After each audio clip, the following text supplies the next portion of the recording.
اب انشاءاللہ تعالی 12 منٹ کے اندر یہ کنکلوڈ ہو جائے گی. اب ہم اپنے پورے لیکچر کو جو ہے سمرائز کرتے ہیں کہ 5 صحیح وسیلے ہیں جو اختیار کیے جا سکتے ہیں. نمبر 1 نیک اعمال کا وسیلہ جو خالصتاً اللہ کے لیے کیا اور وہ اپنا عمل ہو. نمبر 2 اللہ تعالیٰ کی صفات اور اسماء کا وسیلہ. نمبر 3 جنت میں ایک الوسیلہ مقام ہے جو نبی صلی اللہ علیہ وسلم کے لیے الوسیلہ کی دعا کرے گا اذان سننے کے بعد، اذان کا جواب اور درود شریف اور ساتھ وہ دعا، اس کو نبی صلی اللہ علیہ وسلم کی شفاعت ملے گی. نمبر 4 نبی صلی اللہ علیہ وسلم کے مبارک تبرکات کا وسیلہ اختیار کرنا، صرف نبی صلی اللہ علیہ وسلم کے، سیدنا ابوبکر عثمان و علی اور سیدنا عمر کے بھی نہیں رضی اللہ عنہم اجمعین، صرف نبی صلی اللہ علیہ وسلم کے تبرکات. اور 5واں نیک آدمی سے جا کر دعا کروانا جو آپ کے سامنے موجود ہے. الحمدللہ. اب وفات کے بعد جو وسیلہ کسی کا پیش کیا جاتا ہے، جو ہمارے بریلوی اور دیوبندی بھائیوں کا مشترکہ عقیدہ ہے، اور دیوبند نے تو باقاعدہ المحند المفند میں لکھ دیا کہ کسی بھی بزرگ کے ہم وسیلے کے قائل ہیں، چاہے وہ زندہ ہو یا مر گیا ہو، کہ فلاں بزرگ کا وسیلہ تجھے. تو اس میں میرا پوائنٹ آف ویو پینڈولم کی دونوں ایکسٹریم سے ہٹ کے درمیان میں ہے. میرے نزدیک نبی صلی اللہ علیہ وسلم کے علاوہ کسی بھی شخصیت کا وسیلہ اس کی وفات کے بعد پیش کرنا اللہ کے حضور خالصتاً بدعت ہے. یہ دین میں ایگزیجریشن ہے.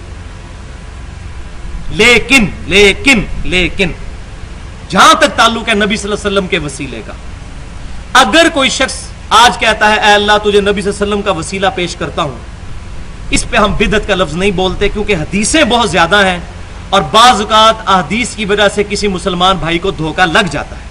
حدیثیں تو بہت زیادہ ہیں. اب امام ابن تیمیہ رحمۃ اللہ علیہ پر بھی کئی چیزوں کا ذوف نہیں کھلا. آپ حیران ہوں گے کہ امام ابن تیمیہ رحمۃ اللہ علیہ وہ جو حدیث تھی نا المعجم الکبیر طبرانی کی، جس میں عثمان بن عفان رضی اللہ تعالیٰ کے زمانے میں حضور کی وفات کے بعد بھی 13-14 سال کے بعد وہ والی دعا وسیلے والی، اس کو امام ابن تیمیہ نے صحیح لکھا ہے حدیث کو، لیکن ساتھ وہی پھر صحابی کی گستاخی کر دی کہ یہ حضرت عثمان کا فہم ہے، ہم نہیں اس کو مانتے. ادھر حضرت ابن عمر کی گستاخی کی، یہاں حضرت عثمان کی. اب تو وہ بھی بہانہ ختم ہو گیا تھا، علیکم بسنتی وسنت الخلفاء الراشدین. اب عثمان غنی تو خلیفہ راشد تھے، وہ روایت ہی ضعیف تھی، لیکن امام نے تیمیہ نے اس روایت کو صحیح لکھا اور ساتھ کہا میں عثمان کا وسیلہ، عثمان کا فہم نہیں مانتا، میرا اپنا فہم ہے. تو اس پہ پھر غلام سور سعیدی صاحب نے پھر وہ صحیح طریقے سے کلاس لی اور بالکل ٹھیک لی ہے. انہوں نے کہا ابن تیمیہ صاحب آپ کا ہم فہم مانیں گے یا حضرت عثمان کا فہم مانیں گے؟ تو اب اس روایت کو ابن تیمیہ بھی صحیح مانتے تھے، لہٰذا اس زمانے میں اگر وہ آج بھی جس کو روایت کا پتہ نہیں ہے کہ وہ ضعیف ہے اور کو حضور کا وسیلہ پیش کر لے، ہم اس کو بدعت نہیں کہتے، زیادہ سے زیادہ یہی کہیں گے ثابت نہیں، بس بچنے میں عافیت. خود نہیں ہم کریں گے. کیوں؟ صحیح بخاری اور صحیح مسلم کی حدیث ہے، متفق علیہ حدیث ہے. سیدنا برا بن عازب رضی اللہ تعالیٰ عنہ کو حضور نے ایک دعا سکھائی کہ رات کو سونے سے پہلے وضو کرو اور بستر پہ جا کر یہ دعا کرو، بڑی فضیلت والی دعا. اس میں الفاظ تھے وَنَبِيِّكَ الَّذِي أَرْسَلْتَ، اور میں ایمان لاتا ہوں اس نبی پر جو تو نے اے اللہ ہماری طرف مبعوث کیا. تو آپ صلی اللہ علیہ وسلم نے یہ دعا تعلیم فرمائی.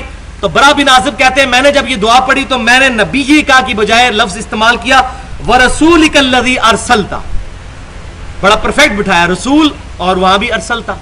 تو نبی صلی اللہ علیہ وسلم نے فرمایا کہ میرے الفاظ کو چینج مت کرو، جو میں نے تعلیم فرمایا ہے وہی کہو. حالانکہ یہ سپرلیٹو ڈگری تھی رسول. حضور نے کہا نہیں نبی کا لفظ استعمال کرو، رسول کا نہیں، کیونکہ میں نے تعلیم فرمایا. تو حضور صلی اللہ علیہ وسلم کی تعلیم کو بدلنا نہیں چاہیے، یہ خطرے سے خالی نہیں ہے. اب آخر میں دعاؤں کی قبولیت کا وظیفہ جو حضور صلی اللہ علیہ وسلم نے بتایا ہے، ان تمام چیزوں کے علاوہ جو قبولیت کا ذریعہ، وہ جامعہ ترمذی میں انٹرنیشنل نمبرنگ کے مطابق کتاب الجمعہ چیپٹر میں 593 نمبر حدیث ہے. سیدنا ابن مسعود رضی اللہ تعالیٰ عنہ کہتے ہیں کہ نبی صلی اللہ علیہ وسلم تشریف فرما تھے، سیدنا ابوبکر تشریف فرما تھے، سیدنا عمر تشریف فرما تھے، اور میں نے اللہ کی حمد بیان کی، اس کے بعد نبی صلی اللہ علیہ وسلم پر درود شریف پڑھا. نبی صلی اللہ علیہ وسلم یہ سن رہے تھے، آپ نے فرمایا سل تعطا، مانگ تجھے دیا جائے گا، مانگ تجھے دیا جائے گا. یعنی اللہ کی حمد بیان کی جائے، اس کے بعد حضور صلی اللہ علیہ وسلم پر درود شریف اور پھر دعا مانگی جائے. اور صحیح بخاری اور مسلم میں موجود ہے، نبی صلی اللہ علیہ وسلم نے فرمایا کہ جب تشہد میں بیٹھو اللہ کی حمد بیان کرو، التحیات للہ والصلوات والطیبات، اس کے بعد مجھ پر درود شریف پڑھو اور اس کے بعد جو چاہے اپنے رب سے مانگو. وہ بھی اس کے ساتھ سپورٹیو ہے الحمدللہ. تو اللہ کی حمد بیان کرنی ہے، پھر درود شریف، پھر اللہ سے مانگیں گے تو حضور کی گارنٹی ہے سل تو عطا، مانگ تجھے دیا جائے گا۔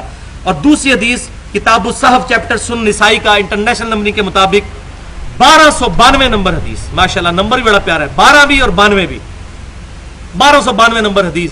زید بن خارجہ رضی اللہ تعالی عنہ کہتے ہیں نبی صلی اللہ علیہ وسلم نے مجھے وصیت فرمائی کہ اے زید مجھ پر درود پڑھنے کو لازم کر لو اور اپنی دعاؤں میں یہ درود پڑھا کرو، اللہم صلی علی محمد وعلی آل محمد، اتنا درود شریف۔ یہ مختصر ترین صیغہ ہے جو ہمارے اہل تشیع بھائی بھی پڑھتے ہیں، صلوات بر محمد، اللہم صلی علی محمد وعلی آل محمد۔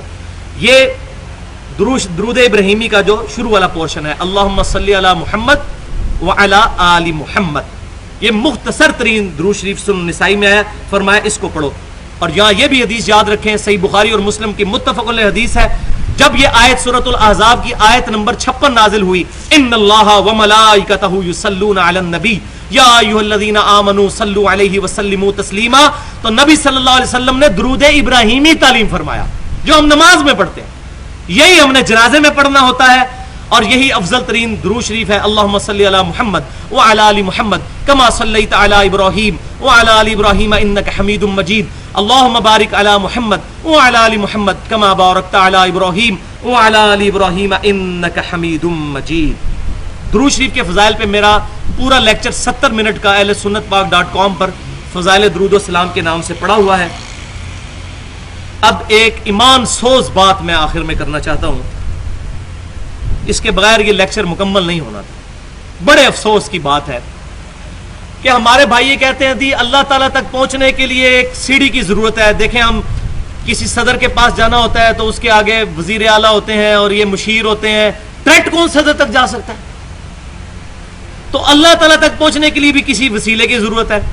ہاں جی ہم بھی مانتے ہیں، وہ وسیلہ آ کے جا چکا اپنی تعلیمات دے کر، صحیح بخاری میں موجود ہے، نبی صلی اللہ علیہ وسلم نے فرمایا اللہ تعالیٰ جس کے ساتھ بھلائی کا ارادہ فرماتا ہے اس کو دین کی فقہ عطا فرما دیتا ہے، اللہ تعالیٰ عطا فرماتا ہے دین، اسی کانٹیکسٹ میں بات ہو رہی۔ اور میں تقسیم کرتا ہوں، نبی صلی اللہ علیہ وسلم دین تقسیم کر کے ہمیں جا چکے دنیا سے، اللہ کی جنتوں میں زندہ ہیں، ہم نے اب اس دین کو فالو کر رہے ہیں، تو وسیلہ ہے۔ لیکن یہ نہیں ہے کہ آج بیٹھ کے ہم بزرگوں کے وسیلے پیش کر رہے ہوں، آج آپ صلی اللہ علیہ وسلم موجود ہوں یا کوئی بھی نیک آدمی موجود ہو اس کے پاس جائیں دعا کروائیں۔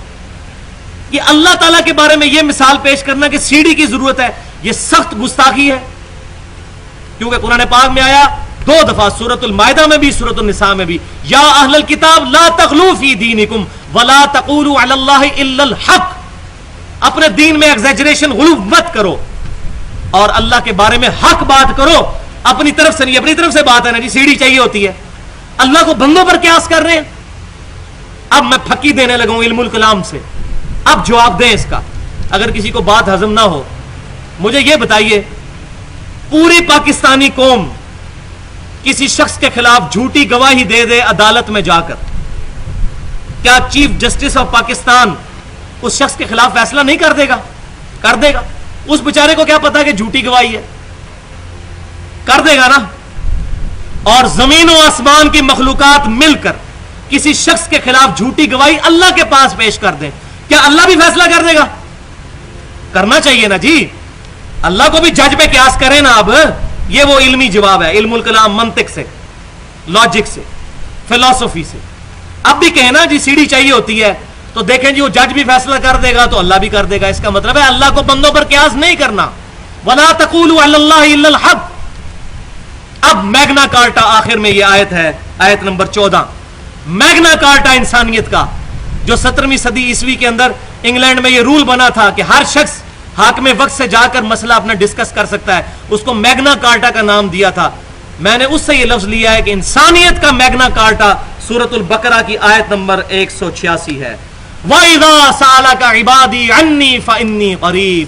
اے محبوب صلی اللہ علیہ وسلم جب میرے بندے آپ سے پوچھتے ہیں میرے بارے میں تو فرمائیے میں بالکل تمہارے قریب۔ اللہ اکبر، نحن اقرب الیہ من حبل الورید، ہم تو رگے جان سے بھی زیادہ تمہارے قریب ہیں، اپنی شان کے لائق، عرش پر مستوی ہوتے ہوئے بھی ہماری رگے جان سے قریب ہے ہمارا رب۔ اجیب الدعوۃ الداعی اذا دعان، قبول کرتا ہوں پکارنے والے کی دعا کو جب وہ مجھ سے دعا کرتا ہے۔ لیکن شرط کیا ہے؟ فَلْيَسْتَجِيبُوا لِي، لیکن ون وے ٹریفک نہیں چلنی چاہیے، ان کو بھی چاہیے میرا حکم مانے، وَلْيُؤْمِنُوا بِي، اور مجھ پر ایمان لائیں جیسا کہ ایمان لانے کا حق ہے، لَعَلَّهُمْ يَرْشُدُونَ، تاکہ یہ لوگ کامیاب ہو جائیں۔ تو یہ ہے وہ بات کہ میرے بندے پوچھتے ہیں تو بتاؤ میں تمہارے بالکل قریب ہوں۔ کوئی پروٹوکول نہیں اللہ کی بارگاہ میں جانے کے لیے سوائے اس کے کہ اللہ کی حمد اور نبی صلی اللہ علیہ وسلم پر درود شریف اور وہ 5 صحیح وسیلے اور توسل کے ذریعے جو میں نے بیان کیے۔ الحمدللہ یہ ہمارا لیکچر آج کا مکمل ہوا۔ اللہ تعالیٰ سے دعا ہے جو حق بات میں نے بیان کی ہمارے دلوں میں راسخ فرمائے۔ اگر جس بات میں میرے